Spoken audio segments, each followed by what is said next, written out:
Welcome back everyone. मेरा नाम है सौरभ कुमार और आप लोग देख रहे हो कॉमर्स नॉलेज हब। तो अब हम लोग प्रॉपरली पहले चीज की तरफ बढ़ रहे हैं, जो आपका क्या है, आपका फर्स्ट चीज है एसेट्स। तो हम लोग अभी एसेट्स के बारे में जानेंगे कि एसेट्स जो हम लोग पहले डिस्कस किए थे, tangible, intangible, current, non current assets में आपको फिर इंटेंजिबल क्या क्या आते हैं, तो इसे डिस्कस करेंगे। तो सबसे पहले हम लोग स्टार्ट करते हैं एसेट्स के बारे में। तो एसेट्स क्या होता है? एसेट्स वो चीज होता है जिसे हम लोग बेच करके उसके बदले कुछ भी हमें अमाउंट मिले, या तो आपको मनी मिले या कोई कमोडिटी मिले उसके एक्सचेंज में, तो आपका क्या होता है एसेट्स, जिसका आपको मार्केट वैल्यू होता है। मार्केट वैल्यू जिस चीज का हो, मतलब क्या, जिस चीज को आप मार्केट में सेल कर सको, वो क्या होगा, आपका एसेट होगा। अब हम लोग आगे बढ़ते हैं कि एसेट्स को कैसे डिवाइड किया जाए। मतलब इतना सारा एसेट्स है, लैंड है, बिल्डिंग है, फर्नीचर है, कैश है, आपका डेटर्स के बारे में हम लोग पढ़े, गुड्स पढ़े, तो बहुत सारे टाइप का एसेट्स है। फिर गुडविल देखे थे हम लोग, ट्रेडमार्क, कॉपीराइट के बारे में मैंने आपको बताया। तो बहुत सारे, तो इसको डिवाइड कैसे करें, उसके लिए ये चार्ट है आपके पास कि बेसिकली एसेट्स को डिवाइड करते दो हो सकता है, टेंजिबल, इंटेंजिबल। मतलब जिसको हम लोग क्या कर सके, टच कर सकते, और जिसको हम लोग टच ना कर सके। सबसे बेसिक तो ये डिफरेंस होगा ना कोई भी एसेट्स में, या तो हम उसको टच कर सकेंगे या नहीं कर सकेंगे। इससे बेसिक तो कुछ नहीं होगा। उसके आगे फिर डिवाइड होगा कि वो करेंट होगा या नॉन करेंट होगा। तो करेंट नॉन करेंट क्या होता है उसे डिस्कस करते हैं, पहले ये समझते हैं। तो बेसिकली स्टार्टिंग में एसेट्स किसमें डिवाइड होता है, टेंजिबल एसेट्स और इनटेंजिबल एसेट्स। टेंजिबल एसेट्स क्या होता है, जिसे हम लोग टच कर सकते हैं, छू सकते हैं, फील कर सके। इनटेंजिबल जिसे हम लोग टच नहीं कर सकते, फील नहीं कर सकते, जिसे हम लोग टच छू नहीं सकते, तो आपको क्या होता है, इनटेंजिबल एसेट्स। फिर बात आता है टेंजिबल एसेट्स में कितने एसेट्स हैं, बहुत सारे एसेट्स हैं। करेंट एसेट्स आपका है और नॉन करेंट एसेट्स हैं, या जिसको हम लोग फिक्स्ड एसेट्स कहते हैं। तो बात आता है ये करेंट एसेट्स क्या हुआ भाई, और ये नॉन करेंट क्या हुआ। एसेट्स तो समझ गए क्या होता है, जिसका आपका मार्केट वैल्यू हो। ये करेंट नॉन करेंट क्या हुआ, हम लोग ये समझते हैं। तो करेंट एसेट्स वैसे एसेट्स को कहते हैं जिसको आप बेच करके विद इन 12 मंथ, मतलब 1 accounting year, before 1 accounting year, जिसे आप कन्वर्ट कर लो कैश में या फिर कैश इक्विवेलेंट में। कैश इक्विवेलेंट मतलब क्या हो, कैश के बराबर, इक्विवेलेंट कैश के बराबर हो, मतलब कि हम तुरंत जाकर उसको कैश में कर सकें। तो कैश इक्विवेलेंट हम देखेंगे, थोड़ा देर में देखेंगे, वो भी आपका यहाँ पे आ जाएगा, हम लोग लास्ट में से डिस्कस करेंगे कैश इक्विवेलेंट को। तो करंट एसेट्स क्या हुआ, बिफोर 1 अकाउंटिंग ईयर, एक साल के अंदर जिसे हम लोग कैश में कन्वर्ट कर ले या कैश के बराबर में कर ले, उसे हम लोग करंट एसेट कहते हैं। करंट का बात करें मतलब तत्काल, मतलब तुरंत में जो चीज हो सके। तुरंत कितना लेते हैं हम लोग, 1 अकाउंटिंग ईयर भी लेते हैं, 3 मंथ्स का पीरियड लेते हैं, तो उसको क्विक कहते हैं। तो आगे हम लोग देखेंगे क्विक को भी। तो अभी हम लोग करंट एसेट समझते हैं। करंट एसेट्स क्या होता है, 1 अकाउंटिंग ईयर। मैं कहीं लिख दूं, करंट का जहां भी बात हो, चाहे एसेट्स हो या लायबिलिटी हो, किसी भी चीज में current before 1 accounting year. Non current का बात हो, जहां भी आए आपका, चाहे एसेट्स में आए नॉन करेंट एसेट्स, या नॉन करेंट लायबिलिटी हो, मोर देन 1 अकाउंटिंग ईयर, एक साल से ज्यादा हो, चाहे कितना भी हो, 10 साल, 15 साल, 20 साल, 30 साल, 50 साल, 100 साल, 200 साल, 400 साल, 500 साल, जितना भी हो, लेकिन क्या हो, एक साल से ज्यादा होना चाहिए। मतलब एक साल से ज्यादा क्या, एक साल से ज्यादा उसे बेचने में हमें टाइम लगे। एसेट्स का बात कर रहे हैं तो क्या, बिफोर 1 अकाउंटिंग ईयर हम लोग उसे सोल्ड कर दे, यहाँ पे क्या था, या फिर कन्वर्ट कर दे।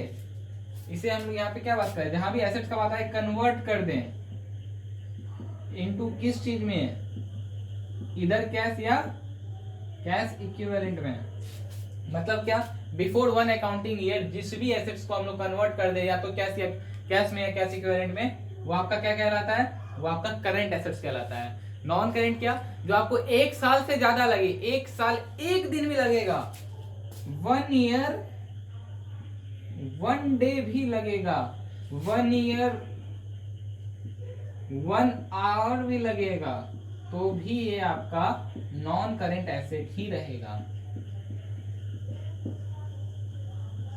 एक साल से थोड़ा भी ज्यादा तो नॉन करेंट एसेट्स, एक साल से पहले तो करेंट एसेट्स या करेंट लाइबिलिटी, एक साल से पहले हम जिस लाइबिलिटी को पे कर सके, यहाँ पे कन्वर्टेड इनटू कैश था, वहां क्या करेंगे हम लोग, पे करेंगे, उसको पैसा देंगे। तो जिस भी लाइबिलिटी को हम एक साल के अंदर पे कर सके वो करेंट लाइबिलिटी, जिस लाइबिलिटी को हमको एक साल से ज्यादा टाइम लगेगा वो नॉन करेंट लाइबिलिटी। सिंपल, ये समझ में आ गया आपको करेंट और नॉन करेंट का। अब हम लोग देखते हैं करंट में क्या क्या आएगा। तो मैंने क्या बात किया था, जिसको हम लोग कैश में कन्वर्ट कर सके। तो सबसे पहले आता है आपका डेटर्स। डेटर्स मैंने बताया था, डेटर्स किस चीज पे आता है आपको, गुड्स सोल्ड पे आता है, ये बात हमेशा याद रखिएगा। गुड्स जब हम क्रेडिट पे बेचते हैं, गुड्स सोल्ड ऑन क्रेडिट, ये भी इंपॉर्टेंट। मतलब जब भी हम गुड्स क्रेडिट पे बेचते हैं, मतलब उधार में बेचते हैं, तब आपका क्या आता है, डेटर्स आता है। तो डेटर्स आप कब तक में उसे कन्वर्ट करते हो कैश में, बिफोर 1 अकाउंटिंग ईयर। एक साल से पहले जिस भी चीज को आप कन्वर्ट कर सकते हो कैश में, वो आपका करेंट एसेट्स कहलाता है। तो डेटर क्या हुआ आपका करेंट एसेट। क्यों, क्योंकि डेटर को हम लोग एक साल से पहले उसे पेमेंट ले लेते हैं, एक साल से ज्यादा नहीं बढ़ाते हैं उसको, उतना देर का ही रखते हैं। दूसरा आपका गुड्स इन्वेंट्री, आप जो भी चीज बनाते हो, यहाँ पे मैं किस गुड्स का बात कर रहा हूँ, ये जो इन्वेंट्री है आपका, यहाँ पे मैं फिनिश गुड्स का बात कर रहा हूँ। तो फिनिश गुड्स आपका क्या है, वो आपका करंट एसेट्स है। मतलब आप एक साल के अंदर से पैसा निकाल सकते हो। मतलब क्या हुआ, अगर मुझे पैसे की जरूरत है तो मुझे एक साल से ज्यादा टाइम नहीं लगेगा इस इन्वेंटरी को बेचने में, इस मार्केट को बेचने में मुझे एक साल से ज्यादा टाइम नहीं लगेगा। मैं उसे एक साल के अंदर बेच सकता हूँ। हालांकि मैं इसे 3 महीने में बेच सकता हूँ, 1 महीने में भी बेच सकता हूँ, 1 दिन में भी बेच सकता हूँ, लेकिन मुझे मैक्सिमम टाइम कितना लगेगा इसको बेचने में, मैक्स टू मैक्स 1 साल के अंदर मैं इसे कैश में कन्वर्ट कर दूंगा। बेचने का मतलब क्या हुआ, मैं इसे कैश में कन्वर्ट कर दूंगा। तो फिनिश गुड्स आपका है, जब भी गुड्स या गुड्स को और एक नाम दिया गया है, इन्वेंट्री नाम दिया गया। तो हम लोग जब गुड्स डिस्कस करेंगे, जब एक एक चीज को डिस्कस करेंगे, तो हम लोग उसमें समझेंगे कि गुड्स और इन्वेंट्री में क्या डिफरेंस है। There is a difference between goods and inventory, वो क्या है वो हम लोग वहां पे देखेंगे। तो यहाँ पे किस चीज का गुड्स का बात करें, रॉ मटेरियल की बात नहीं करें। मैंने आपको बताया था इंक अगर मार्कर की बात करूं तो वो रॉ मटेरियल हो जाता है, लेकिन अगर आपका मार्कर का मैं प्रॉपर मार्कर, ये मार्कर पैक मार्कर का बात करूं तो आपका क्या है, ये फिनिश गुड्स है। तो हम लोग यहाँ पे किस चीज का बात कर रहे हैं, यहाँ पे हम लोग फिनिश गुड्स का बात कर रहे हैं। और इस फिनिश गुड्स को हम लोग को कितना, 1 साल के अंदर हम इसे कन्वर्ट कर सकते हैं, किस चीज में, कैश में कन्वर्ट कर सकते हैं, वो आपका क्या आ जाएगा, करेंट एसेट्स। थर्ड आपका कैश, कैश तो खुद कन्वर्टेड है कैश में, उसको क्या कन्वर्ट करोगे, तो पहले से आपका करंट एसेट्स हुआ। ट्रेड रिसीवेबल्स क्या हुआ, trade receivables are kind of debtors. देखा यहाँ पे ट्रेड रिसीवेबल क्या हुआ, एक काइंड ऑफ डेटर हुआ, जिससे हम लोग क्या करते हैं, ट्रेड करते हैं। डेटर्स आपका गुड्स बेचने पे होता है, क्रेडिट पे। कोई और चीज में अगर आप किसी चीज पे बेचते हो, किसी चीज को बेचते हो फॉर्म में, तो वो आपको टीआर कहलाता है, ट्रेड रिसीवेबल्स। बिजनेस आप कर रहे हो, उसके बदले आप क्या, रिसीवेबल्स। रिसीवेबल्स में क्या, रिसीव करना, इनवॉइस आप देते हो। तो मान के चलो कि मैंने किसी से गुड्स खरीदा, मैंने राम से गुड्स खरीदा, ठीक है, या फिर मैंने राम को गुड बेचा, ठीक है, उसके बदले मैंने उससे बिल लिया कि भाई तू अभी पैसा नहीं दे रहा है, लेकिन ये बिल है ना मेरे पास, तो वो डेटर्स में भी जाता है, आपका ट्रेड रिसीवर्स में ही जाता है। और ये दोनों को क्लब कर दिया गया, किसको, ट्रेड रिसीवर्स को और डेटर्स को, क्योंकि ये दोनों काइंड ऑफ सेम होते हैं, दोनों का काम एक ही जैसा है। और इन दोनों को जोड़ के क्या बना दिया, AR, अकाउंट रिसीवेबल्स। क्या है इसका फुल फॉर्म, अकाउंट रिसीवेबल्स। आप ये सब चीज को प्लीज स्किप मत करना, ये सब बेसिक है अकाउंट्स का।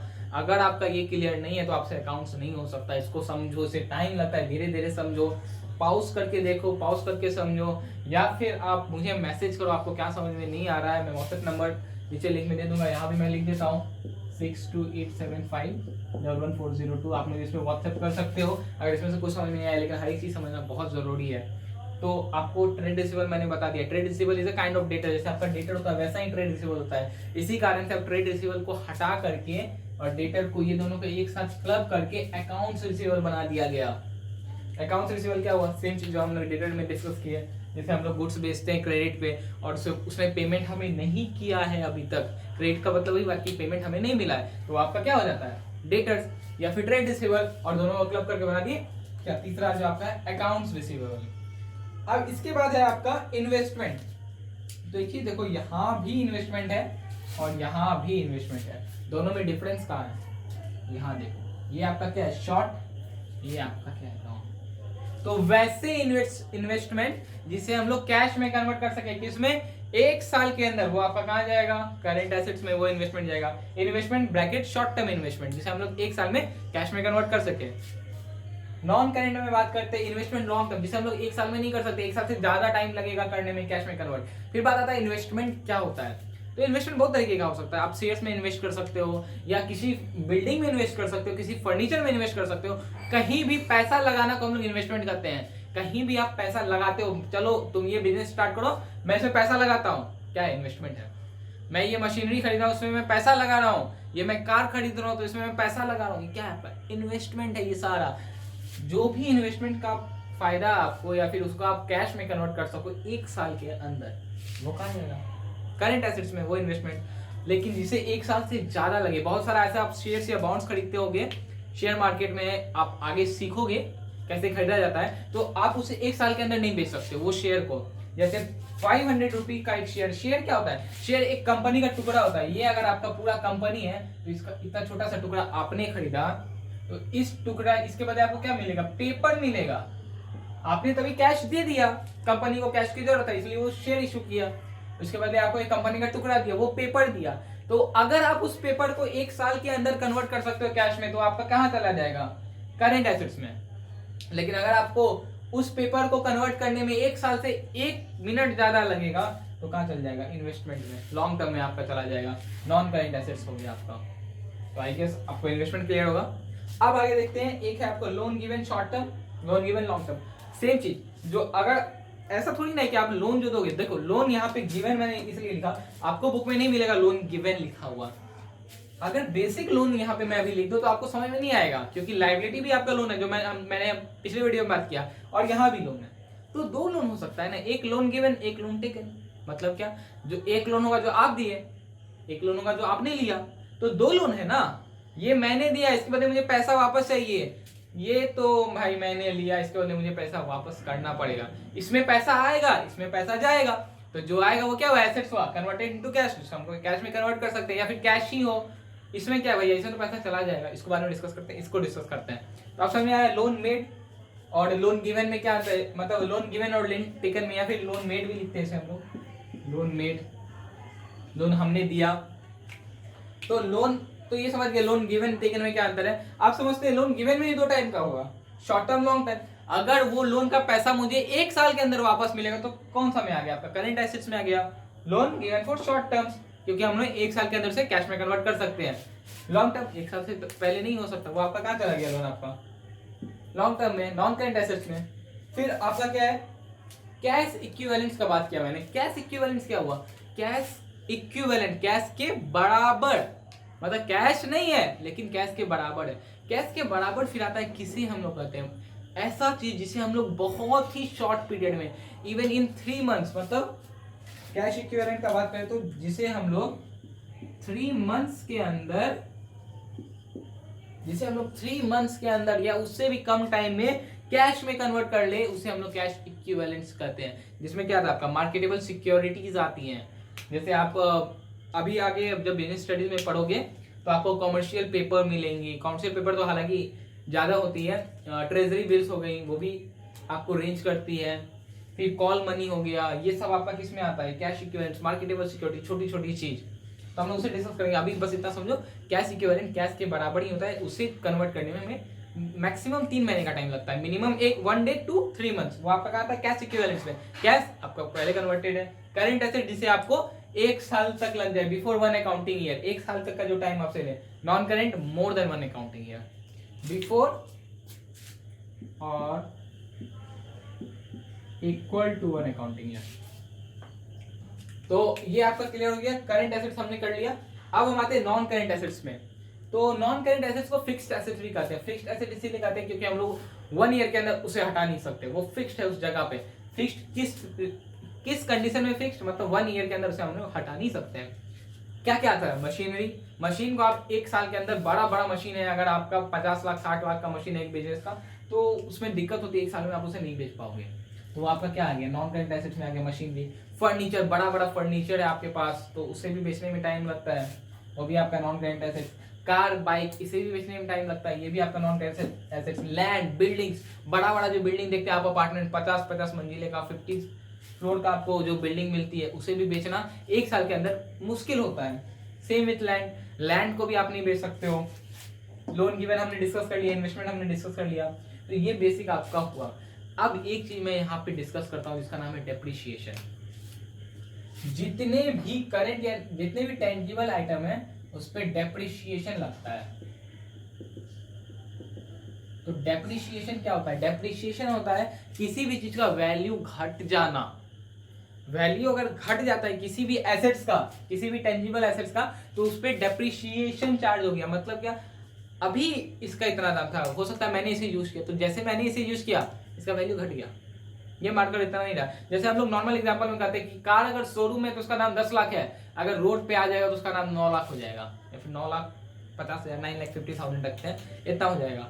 क्यों इतना कम, इतना जल्दी डेप्रिसिएशन नहीं लगता है। लेकिन 1 साल का बात करें हम तो 1 साल में डेप्रिसिएशन बहुत ज्यादा चार्ज होता है। डेप्रिसिएशन क्या होता है, नॉर्मल वियर एंड टियर। क्या होता है, sorry, normal wear and tear. हम लोग जो शर्ट पहनते हैं, शर्ट क्या होता है, कुछ दिन के बाद खराब हो जाता है। स्टार्टिंग में एकदम नया शर्ट रहेगा, धीरे धीरे धीरे धीरे वो खराब हो जाता है, वो फेंका।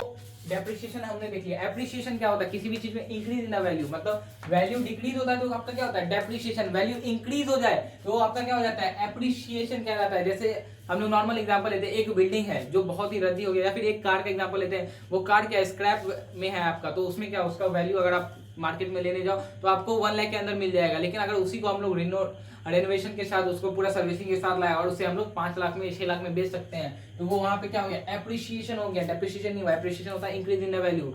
लैंड में एक्चुअली होता है, लैंड में हमेशा आपका एप्रिसिएशन होता है। क्यों, क्योंकि स्कैरसिटी है। लैंड कभी भी डेप्रिशिएट नहीं करता, वो एक ऐसा एसेट्स है टोटल में जिसका वैल्यू कभी डेप्रिशिएट नहीं करता, क्योंकि लैंड का स्कैरसिटी है, लैंड बहुत कम है और इंसान बहुत ज्यादा है, इस कारण से लैंड का वैल्यू हमेशा एप्रिशिएट करता है। लेकिन कभी कभी डेप्रिशिएट कर सकता है, किस केस में कर सकता है, अगर वहां पे फ्लड्स आ जाए, बहुत ज्यादा फ्लड्स अगर किसी एक जगह पे आएंगे तो उस जगह की लैंड की वैल्यू डेप्रिशिएट कर जाएगी। लेकिन ये कभी कभार ही होता है, हमेशा नहीं हो सकता है।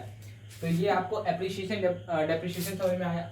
फिर हम लोग इंटेंजिबल एसेट्स का बात करें तो वहाँ पे एमोर्टाइजेशन होता है, वहाँ पे डेप्रिसिएशन नहीं होता है, वहाँ पे टर्म चेंज होता है, बात सेम, इसका भी वैल्यू घटेगा और उसे क्या कहेंगे हम लोग, एमोर्टाइजेशन। क्योंकि ये इनटेंजिबल होता है, अगर टेंजिबल रहता है डेप्रिसिएशन कहलाता है, इनटेंजिबल इसीलिए हम इसे एमोर्टाइजेशन कहते हैं।